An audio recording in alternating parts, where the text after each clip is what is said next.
Hi, I'm Corinna. My husband didn't just cheat on me. He plotted, with his mistress, to steal my entire $72 million company and have me locked in a psychiatric hospital, declared insane. They thought I'd panic, but that night, I disappeared. And the next morning, they realized I'd already moved first.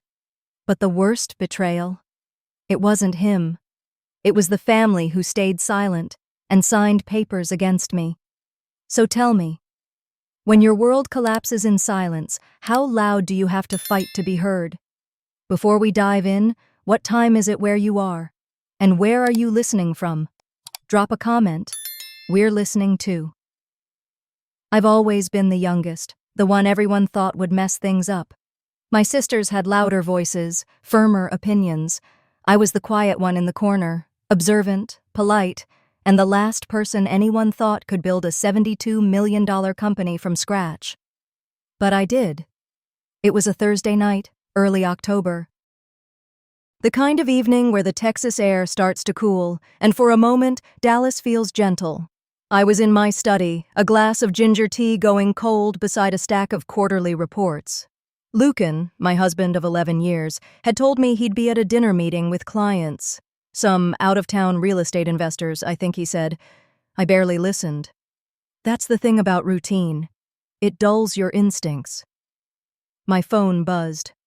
One new voice message from Lucan. That wasn't unusual. He rarely texted when he was with clients, but a voice message wasn't out of the ordinary. I tapped it without thinking, eyes still on the spreadsheet open in front of me. And then I heard her laugh. That high, breathy, syrupy laugh I'd only heard once before, at a fundraiser 6 months ago. Do you really think she's gonna notice? Sable's voice, clear as crystal. Lucan chuckled. She never notices anything. That's why this works. Paper rustled in the background. Glasses clinked. More laughter. Sable again. Once the board signs off, we move everything under my name. You know they'll believe I'm more stable. Corinna's been off for a while. We just need the psych records to back that up. Easy enough. Then Lucan, casually, like he was planning a grocery list. She'll crack once we isolate her. A few fake episodes. Maybe stage a breakdown at the next board meeting. One visit to a clinic, and it's over. I didn't drop the phone. My hand just went numb, fingers stiffening around the cold, black rectangle. My thumb shook as I hit replay. I listened again, and again. The third time, I closed my eyes. The sound of their glasses clinking echoed in my head like a bell tolling at a funeral. But it wasn't mine. Not yet. I twisted my wedding ring without realizing it. An old habit, a comfort, maybe. Funny how something once symbolized love now felt like a shackle. If I said something now, they'd spin it. I'd be emotional, unwell. But if I said nothing, they'd erase me. I didn't sleep that night. I sat in the dark, the voice memo still in my phone, untouched after that third replay, just sat, listening to the silence of my house, the one I built, paid for, decorated, wondering when it stopped being mine.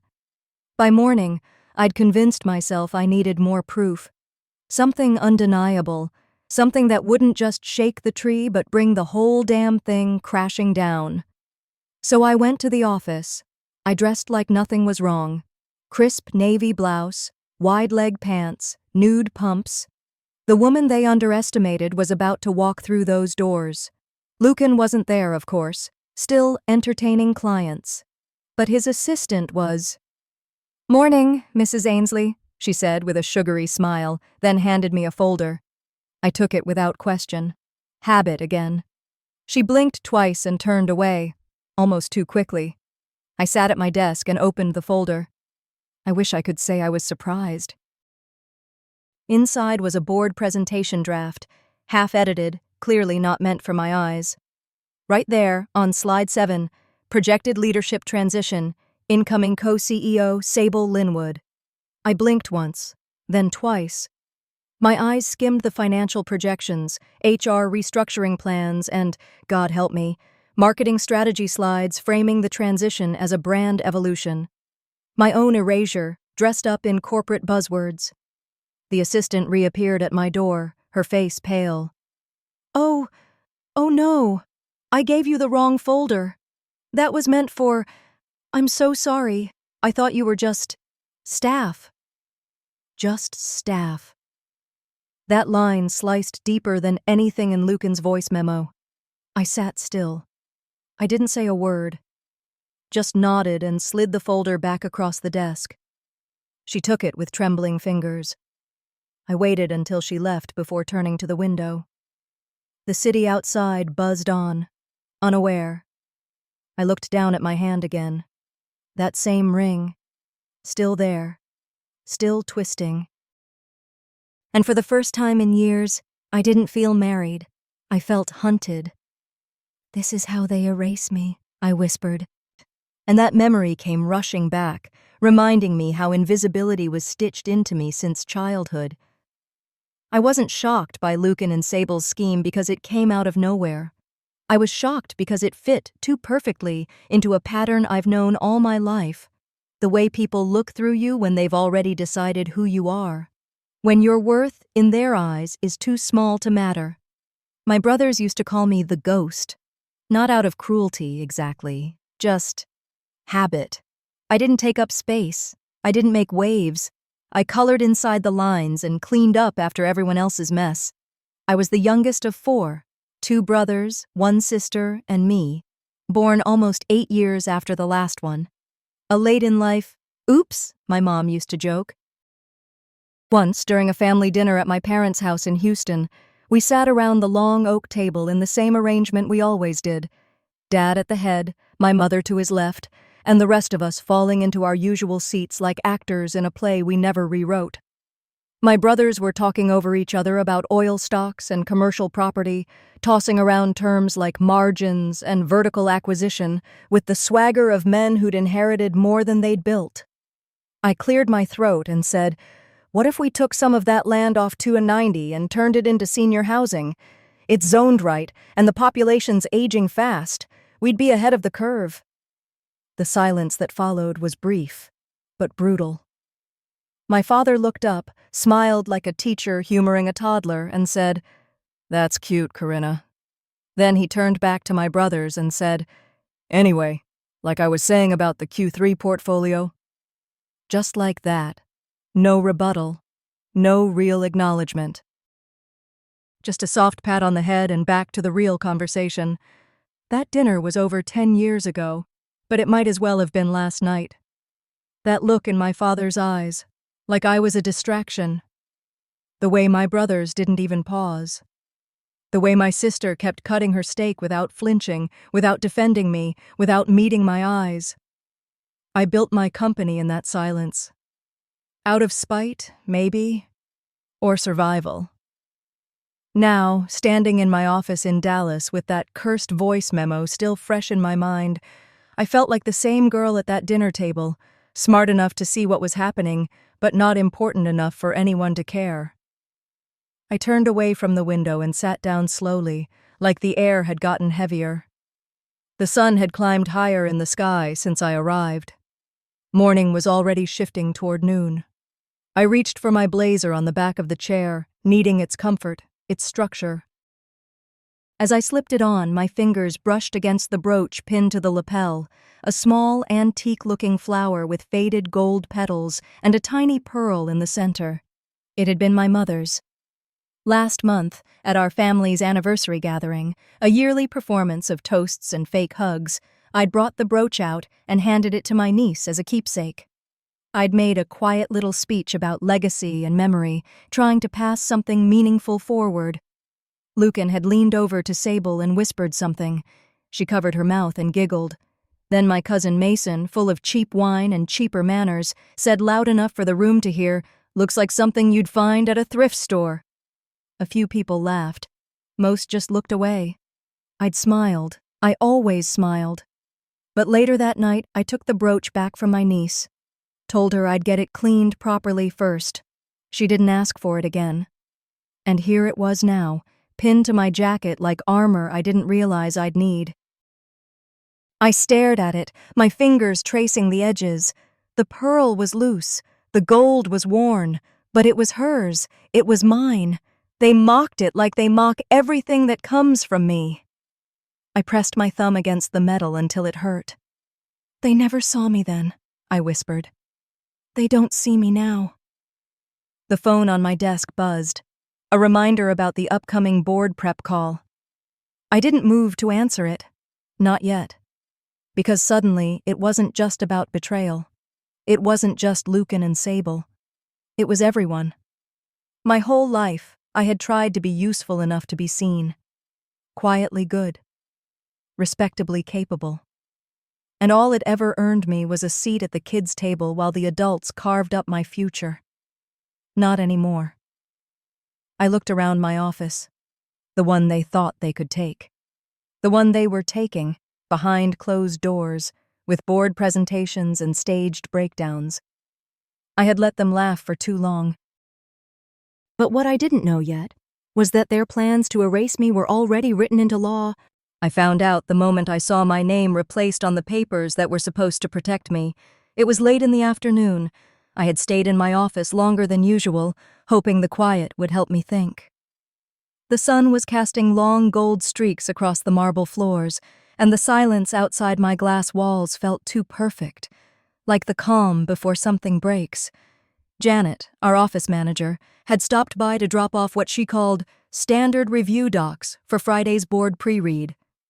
She was always polite, never nosy. I thanked her, took the folder, and kept flipping through emails. I didn't open it right away. But something started nagging me. Maybe it was the weight of the folder.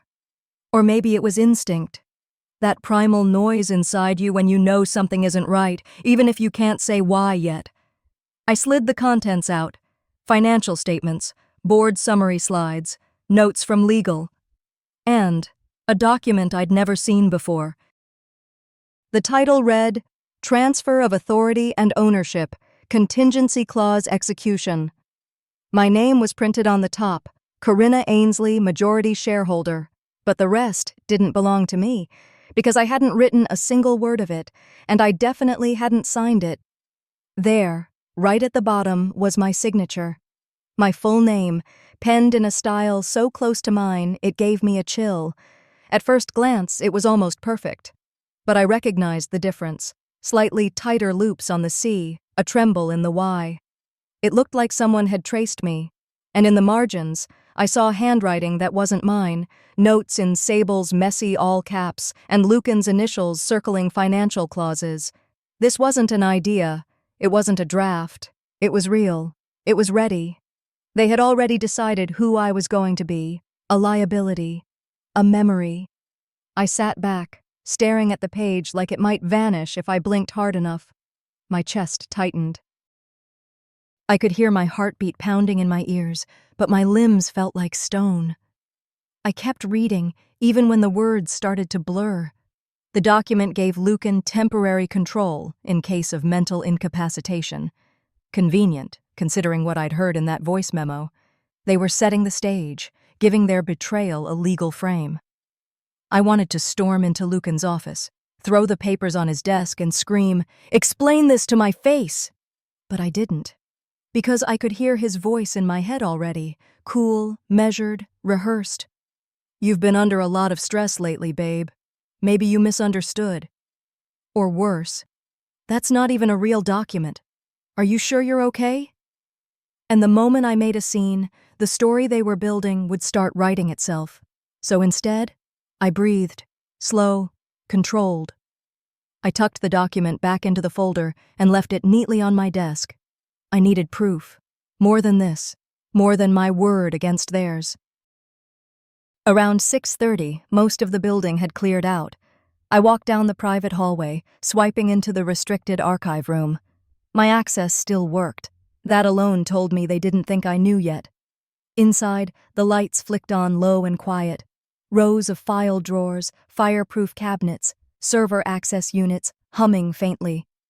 I moved fast but carefully, like a woman trying not to wake a sleeping snake.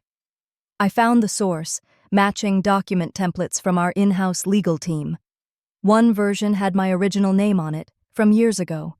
Then, 2 revised versions, both with edits. One marked Draft A, the other marked Execution Copy. Both dated last month, and both without my knowledge. The corners of my mouth twitched. Not a smile. Something colder. Something final. I backed out of the room slowly, locked it behind me, and returned to my office. I didn't turn on music or call anyone. I just sat there, lights off, waiting. At 7:12, I heard it. Lucan's voice came on through the intercom line. He must have thought the room was empty or private. He and Sable were in the adjoining conference room, and someone had left the mic live. "She'll panic when she sees the paperwork," Lucan said, flat as if talking about weather. "But by then it won't matter. We'll file the claim and say she's volatile, that she's been paranoid for months." Sable's voice followed. "And the board will believe you. She's emotional. They think you're the adult in the room. All we have to do is look calm." Lucan chuckled. "She built it, but we'll own it." It wasn't what they said. It was how they said it. No passion, no fury, just spreadsheet logic and tired sighs. Like I was a stubborn document in the way of their plan. Like I was math. I didn't cry. I didn't even flinch. I reached up, fingers grazing the brooch on my lapel again. My mother's brooch, the one they laughed at. I pressed it, hard. They're already building my grave in silence. And soon, they would try to bury me in front of the board itself. I walked into that meeting knowing they were sharpening their knives. The restaurant was dim, elegant, filled with the low murmur of clinking glasses and expensive laughter. The kind of place where people pretended things were fine, even while cutting each other to pieces. Lucan had arranged the dinner spur of the moment, or so he said. Just a little family catch-up, he'd smiled, but I wasn't naive enough to believe that. Not anymore. The guest list included 2 of his cousins, both married into money, and 2 board members I hadn't seen in person since last quarter's earnings call. Coincidence? Not likely. I'd worn navy, simple, structured, something my mother would have called sensible power. I pinned her brooch again, right over my heart. It was the only thing in the room that felt honest. Lucan stood at the head of the long oak table, swirling a glass of Cabernet like he was born to play host. His voice carried easily over the music. "We're entering a new era," he said, gesturing casually toward me. "Corinna's been under tremendous stress lately. We've all noticed it, so I've been stepping up more, filling in some gaps." There it was. He didn't have to say it outright. His tone was the scalpel. A few of the relatives chuckled, heads nodding like they'd been briefed. One of his cousins, Jared, I think, raised his glass. "She's the brain, Lucan. You're the face. We all know who the crowd listens to." The others laughed, like it was just good fun, like it didn't sting. I stabbed my fork into my steak a little too hard, smiled like I wasn't bleeding inside. I counted the breaths it took to keep my expression neutral. 1, 2, 3. Then, one of the board members, a silver-haired man with an old-school Texan drawl, leaned toward me. "So, Corinna, are you stepping down soon?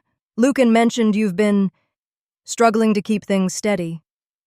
Struggling, not managing, not working hard. Struggling. I blinked, slowly. "I wasn't aware I was stepping down," I said evenly. "But it's good to know the rumor mill still has a healthy budget." The man raised his hands, mock surrender. Hey, just what I heard." Lucan chuckled beside me. "It's all love here, babe." Babe. I wanted to scream.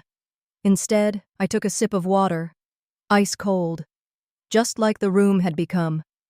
They were rehearsing my obituary right in front of me, replacing my story with theirs, line by line, smile by smile.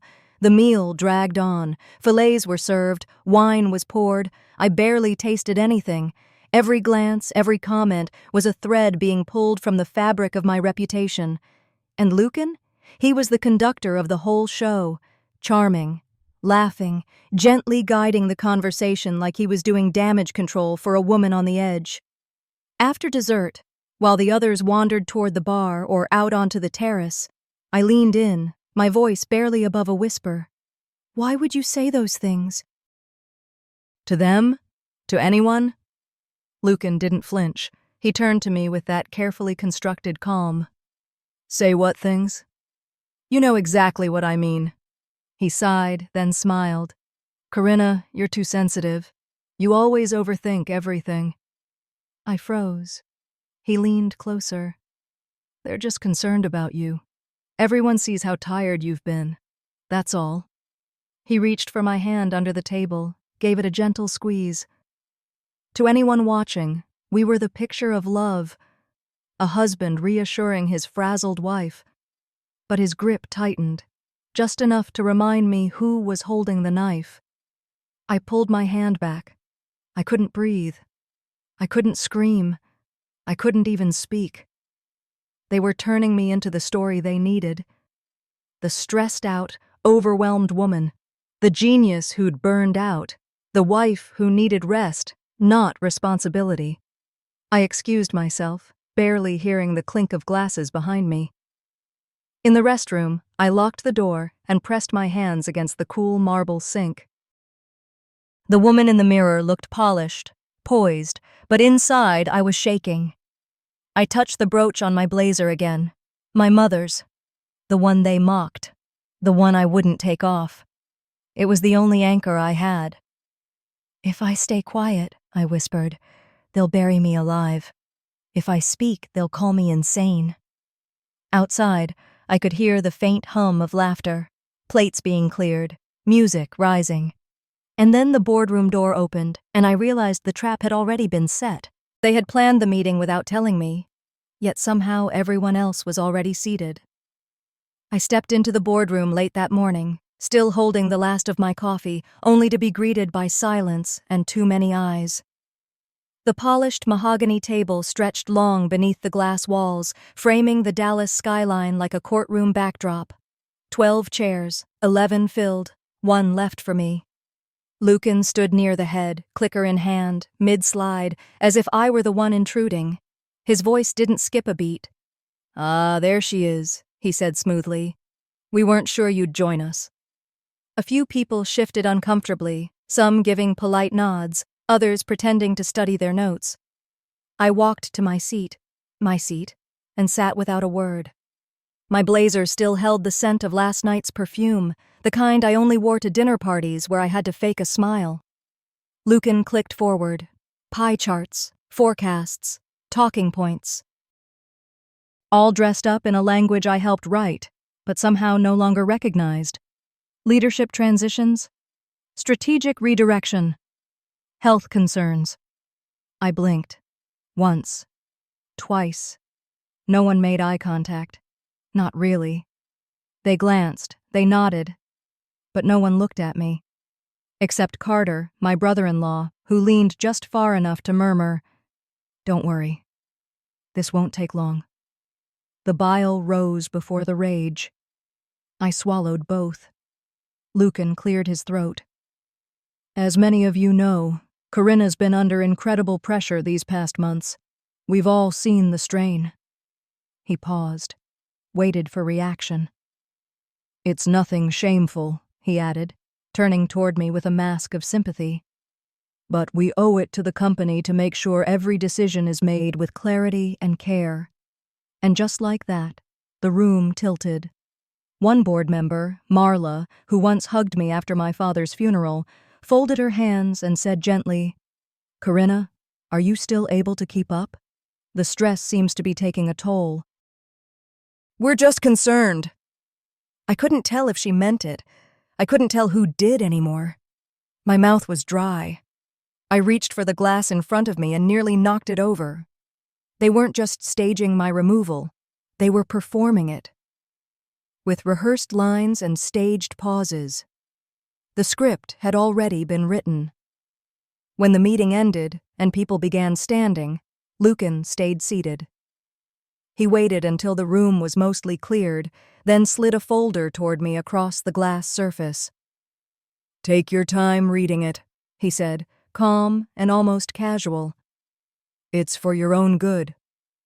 I opened it. Fake doctor's notes. signed with a name I didn't recognize, from a clinic I'd never visited.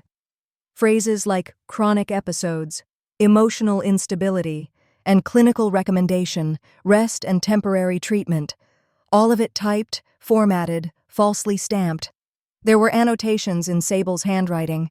She always curled her S's like a child tracing hearts. My fingers stiffened around the edges of the folder. I couldn't move. Lucan leaned back. "You've been working too hard, Corinna. It's no secret. People notice. You haven't been yourself." I couldn't breathe. For one terrifying second, I almost believed him. I had been tired. I had made mistakes, missed deadlines, forgotten meetings, snapped at staff. Maybe I was unraveling. Maybe. No. That's what they wanted. That was the point. Create doubt. Plant it just deep enough that I'd water it myself. I closed the folder and looked up. His face was calm, smug, pleased. "That's quite a story you've written," I said, voice steadier than I expected. "But stories can be rewritten." He raised a brow. "Corinna." I stood slowly, tucking the folder under my arm. "Let me know when your next play is ready for curtain call." I walked out. Not fast, not dramatic, just steady. But inside, something shifted. They wanted me to fold. To question myself until I handed them the pen, but I still had it. I still held the pen. That night, alone in my study, I realized I had one last weapon they didn't see coming. That night, alone in my study, I realized I had one last weapon they didn't see coming. It wasn't rage or pleading. It was the quiet power of preparation, and I had been preparing longer than they knew. I stood by the window for a long while, watching the streetlights flicker over the quiet cul-de-sac. The folder still sat on my desk like a ticking bomb. Every few minutes, I found myself glancing at it, hoping it would somehow disappear. But it didn't. Of course it didn't. Eventually, I sat down and opened it again. Those fake documents, neatly typed, stamped, and bound with my name, spelled out in crisp black ink. It was like reading an obituary written for someone who was still breathing. The recommendation for psychiatric evaluation, the notes about my emotional volatility, the signatures from doctors I'd never met. It was all so deliberate, so efficient. That was the worst part. It was clean, cold. Like someone had spent real time making sure I disappeared neatly, quietly. I leaned back in my chair, the lamp beside me casting long shadows across the room. My mind drifted, back to the early days when the company was just an idea sketched on napkins, half-built in the corners of borrowed offices. I used to sleep under my desk some nights, too exhausted to drive home. Contracts signed with trembling hands. Coffee-fueled meetings where I had to fake confidence until I had some. I built that empire with blistered hands and a spine made of stubborn grit. And now, they were calling me unstable. A breath caught in my chest. I whispered to no one. All this time, I thought they didn't believe in me. The truth is, they feared me. I didn't hear Lucan come in until the door clicked shut. He stood in the doorway like he owned the house, like this was just another routine evening. "You're still up," he said, glancing at the papers on my desk. I didn't answer. He didn't deserve words just yet. He stepped closer, slowly, the way someone approaches a cornered animal. "You've been through a lot lately." "I get it," he said, voice butter smooth. "But this doesn't have to be messy." He reached into his jacket pocket and slid another envelope toward me. His expression didn't waver. "If you sign over control voluntarily," he continued, "we can keep this between us. The board doesn't want to drag this out. Nobody wants headlines." I didn't touch the envelope. "And if I don't?" I asked, my voice low, even. Lucan's smile thinned. "Then they'll have to do what's necessary. Follow medical advice. You'll be resting, quietly, safely, until you're better." His words hung in the room like the scent of something rotting. He didn't say committed, but he didn't have to. After a beat, he turned to leave. Think about it, Corinna. You've earned peace. Let us take it from here. He closed the door behind him. I didn't move for a long time. And the silence in the room stretched until it became deafening. My eyes drifted back to the envelope. For a split second, I imagined what it might be like. Letting go. No more fighting. No more calculating every move. Just vanishing into the void they'd carved out for me. But then, my phone buzzed. I wiped my eyes and picked it up. It was a message from Jenna, one of our junior designers. She was fresh out of college when I hired her. Nervous, unpolished, but sharp, determined. I don't care what they're saying. You built this. I believe in you. Don't let them win. I covered my mouth with my hand, and for the first time that night, I cried. Not because I was broken, because someone still saw me. That was enough to light the smallest fire again. I sat up straighter, gathered the forged papers, and slid them into the drawer beneath the desk. I locked it. Then I stood and looked around the room. My study, my walls. My name on every document they were trying to erase. Out loud, I said, if they want a war, they'll get one. On my terms. The next morning, I called the one person Lucan never expected to hear from, my lawyer. Harold Keene had been with me since the beginning, back when I couldn't afford real office space and used a corner of a coffee shop to sign my first deal. He was older now, grayer at the temples, but his eyes were as sharp as ever, eyes that had seen empires rise and fall, and more importantly, knew how to keep one standing. When I stepped into his office that morning, the building was still waking up. The lobby smelled of fresh polish and burnt espresso. His assistant gave me a tight nod and ushered me back without a word. Harold was waiting. I didn't sit right away. I placed the folder on his desk like it was something toxic. They're trying to erase me. Harold opened it slowly, flipping through the forged psychiatric reports, doctor's notes that read like a script from a poorly made TV movie. He didn't speak until he reached the final page. Then he leaned back, fingers steepled under his chin. You were right to come to me first, he said, voice calm but laced with steel. I don't know how deep this goes, I said, but they've got documents, plans, power. If I misstep, they'll eat you alive, he finished. Yes, but lucky for you, I don't rattle easily. He opened a side drawer and pulled out an old manila envelope, the edges yellowing slightly with age. I never destroyed this, he said, handing it to me. Back when you and Lucan merged personal and professional lives, I had you sign a separate contingency contract. You insisted on it.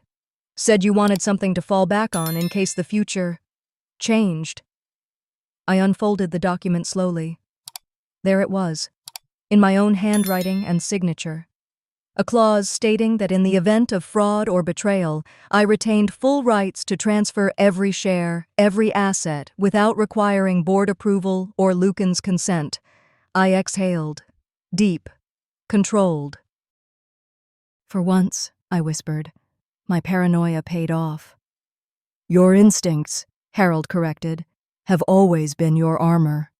Before I could respond, he reached into another drawer and pulled out a slim silver flash drive. There's something else you need to hear.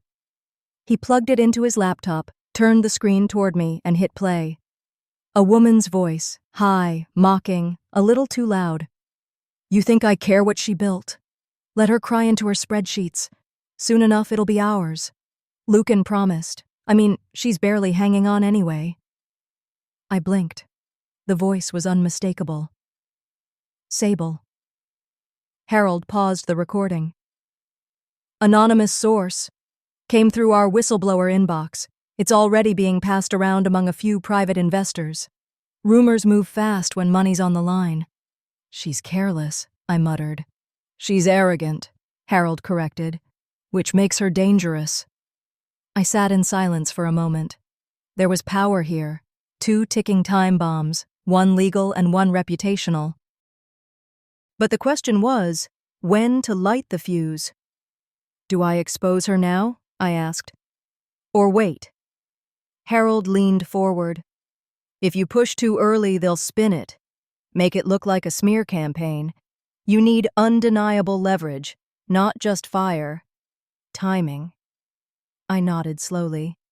Let them think I'm cornered. They'll lean in harder. And when they do, they'll reveal everything, he finished. He closed the laptop and looked me in the eye. You understand, Corinna. This won't be clean. If you go down this road, there's no backing out. I'm already on it, I said. They just don't know it yet. As I stood to leave, Harold slid the original contract into a thick folder, then tucked it inside a protective leather portfolio. Keep this close. It's not just paper, it's your shield. I left his office with the portfolio pressed tightly to my chest. Outside, the sun had started to break through the morning haze. I walked to my car slowly, every step deliberate. I didn't feel victorious yet. But for the first time in weeks, I wasn't suffocating. I had leverage, and if I played this right, the empire they tried to steal would become their undoing. Inside my mind, one thought pulsed louder than the rest. The noose they built for me. I'll tighten it around their own necks. That night, Lucan made his boldest move yet, and nearly destroyed everything I had left. Lucan didn't bring lawyers or papers this time. He brought something colder, threats, and he wasn't alone. It was nearly 8:00 p.m. when I stepped out of the car. The downtown Dallas hotel gleamed like a crown jewel in the skyline, its lobby buzzing with soft jazz and the clink of crystal. The shareholder gala had just hit its stride, waiters weaving between clusters of suits and sequins, the air thick with flattery and hidden agendas. I adjusted the thin chain of my evening bag, checked my reflection in the mirrored elevator doors. My dress was navy, clean lines, nothing flashy. But the moment I entered that ballroom, heads turned. Not because I sparkled, but because I still stood. Lucan spotted me before I even made it past the third table. He was holding court near the stage, his arm draped lazily around Sable's waist, like she was a trophy he hadn't paid for. Her laugh was too loud. His smirk was practiced. They both froze for half a breath when they saw me, then resumed their performance as if nothing had shifted. But something had. The room was too bright, too warm. Champagne flutes shimmered. Conversations rippled. Lucan took the mic under the soft wash of a chandelier, tapping it twice for attention. I just want to thank everyone for coming, he said, oozing charm. Tonight we celebrate not just the company's incredible growth, but an exciting new chapter. As many of you know, Corinna's stepping back to focus on her health.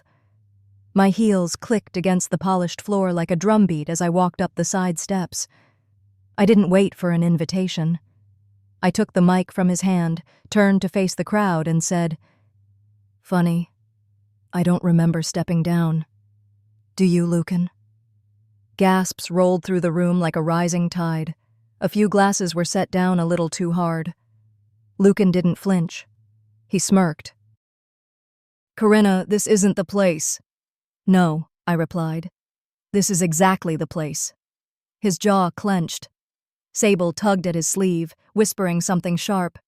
He ignored her. Then, like a cornered man grasping for smoke, he went lower. I suppose we're doing this publicly, he said, eyes never leaving mine. Fine. Since you're forgetting things, maybe your instability is worse than we thought. He pulled a small stack of paper from inside his blazer and waved it like a prize. Photos, emails, private messages, proof of your entanglements, affairs with employees, with vendors, with board members. There it was, the cheap shot. The crowd murmured, quiet, skeptical. He tossed the papers on the nearby table. It's sad, really. I tried to protect your legacy, but clearly— Enough, I said calmly. I looked to Harold, seated 2 rows back among the shareholders. He stood slowly, as if the moment had been rehearsed, which it had. He approached the stage and opened the black leather folder in his hand. "Ladies and gentlemen," Harold said, voice steady, "allow me to clarify. Corinna never stepped down. In fact, she holds irrevocable control of this company based on a binding contract signed years ago, one triggered automatically by fraud or malintent." He pulled out the signed contingency clause and held it up. "This," he said, "renders every maneuver Lucan's made null and void." The room stirred louder now. Questions, murmurs, snapping heads turning toward Lucan. But Harold wasn't done. He handed a flash drive to the AV tech, who plugged it into the overhead projector. Sable's voice burst through the speakers, laughing, clear and cruel. "She doesn't even see it coming. Once Lucan pulls the trigger, it's ours. She's too busy unraveling." Her voice echoed in the ballroom like a confession. Gasps. Then silence. Then fury. Shareholders turned in their seats. I caught words like fraud, liability, indictment. Eyes burned into Lucan's skull. I took the mic back and scanned the room. "I built this company from nothing," I said. "I signed the first contracts on a folding table in a rental office that leaked when it rained. I gave it everything, and in return, I was nearly erased." I looked at Lucan, and for once he wasn't smiling. "They called me unstable," I continued, "but the only unstable thing here is their greed." No one clapped, but they didn't need to, because silence, when it turns on you, speaks louder than applause. Lucan stepped back, face pale, the blood draining from his fake composure. Sable disappeared into the crowd like smoke. I lowered the mic, holding his gaze the entire time. Inside, a quiet voice pulsed with certainty. This isn't the end. But tonight, the silence broke in my favor. But just when I thought the war was over, Lucan delivered one final strike, the kind that could shatter everything I had rebuilt. The envelope was thick, heavier than it should have been. I didn't need to open it to know what it was, but I did. Slowly, deliberately, standing at the edge of my kitchen counter with the morning light barely filtering through the blinds, Lucan had filed a lawsuit, not just against me, but Harold, and Amanda, the young analyst I'd mentored and who dared to stand beside me at the board meeting. His aim was wide now, desperate. He wasn't swinging at me anymore. He was swinging at anyone who believed in me. I sat down at the dining table, the same one Lucan and I had picked out 15 years ago in a boutique store on McKinney Avenue. I ran my fingers across the surface, remembering the late-night takeout meals, the celebrations, the silent fights. I read the allegations: fraud, coercion, falsifying documents, manipulation of investors, all of it twisted into a neat narrative meant to bury me and everyone who refused to betray me. I drove downtown in silence, Harold waiting for me in the marble-floored lobby of the courthouse. He didn't say much, just nodded and handed me a pen.